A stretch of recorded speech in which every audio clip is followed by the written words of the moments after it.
మనము హాగరు గురించి చెప్పుకుంటున్నాము. ఆమె జీవితంలో జరిగిన అద్భుతమైన ఒక సంఘటన గురించి. ఆదికాండం 16వ అధ్యాయం 7-8 చూసుకుంటే, ఆమె అలా అరణ్య ప్రయాణం చేస్తున్నప్పుడు యెహోవా దూత అరణ్యంలో నీటి బొగ్గు యొద్ద ఆమెను కనుగొని, సారయి దాసివైన హాగరు, ఎక్కడి నుండి వచ్చితివి, ఎక్కడికి వెళుచున్నావని అడగడం జరుగుతుంది.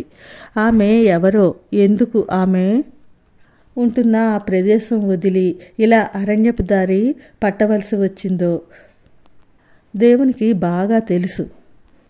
అందుకే ఆమెను సారయి దాసివైన హాగరు అని పిలుస్తున్నారు.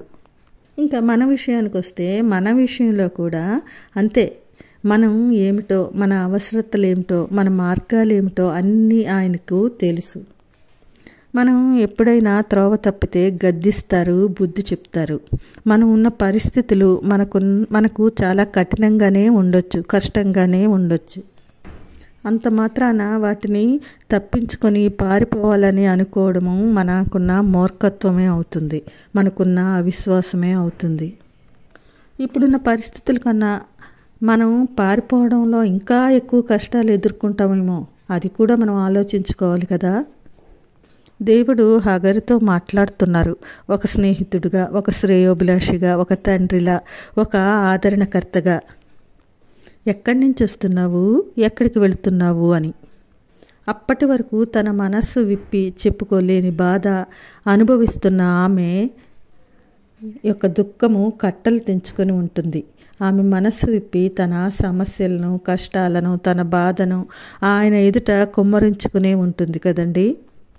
అవును, దేవుడు మన కష్టాల్లో వదిలేసి వెళ్ళిపోయే దేవుడు కాదు.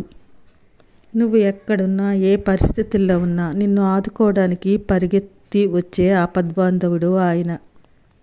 మనం కృత నిబంధనలో చూసుకుంటే యేసుక్రీస్తు వారు ఎంతమంది కష్టాలను, కన్నీటిని తుడిచారు. ఎంతోమంది స్త్రీలను ఆయన తన యొక్క ఆదరణ వచనాలతో సేద తీర్చారు. ఆయన అలా చూసుకుంటే మనము మగ్దలేన మరియ, మార్త, అలాగే 7 దెయ్యములు పట్టిన ఆమె, కుమారుణ్ణి కోల్పోయి నా స్త్రీ, ఇలా ఎంతోమందిని మనము ఆయన ఆదరించి సేద తీర్చారని మనం చెప్పుకోవచ్చు. ఇక్కడ హాగర్ని చూసుకుంటే అప్పుడు ఆమె ఏమనుకుని ఉంటుంది, నేను ఒంటరిని కాదు, నాతో పాటు నడిచి వస్తున్న దేవుడు ఉన్నాడు అని అనుకుని ఉంటుంది. దేవదూత రూపంలో స్వయంగా దేవుడే హాగర్ను పలకరిస్తున్నారు. ఆ ఒక్క మాటలో ఆమెకు కావలసినంత ఆదరణ లభించిందనే చెప్పవచ్చు.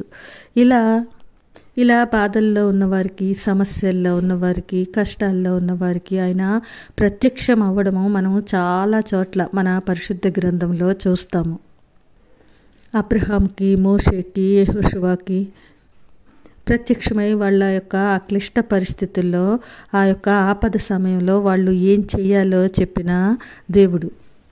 అలాగనే హాగరుకు కూడా ప్రత్యక్షమై ఆమె ఏం చేయాలో చెప్పి ఆమె యొక్క కన్నీరుని తుడిచి ముందుకు నడిపించిన కారుణ్యమూర్తి.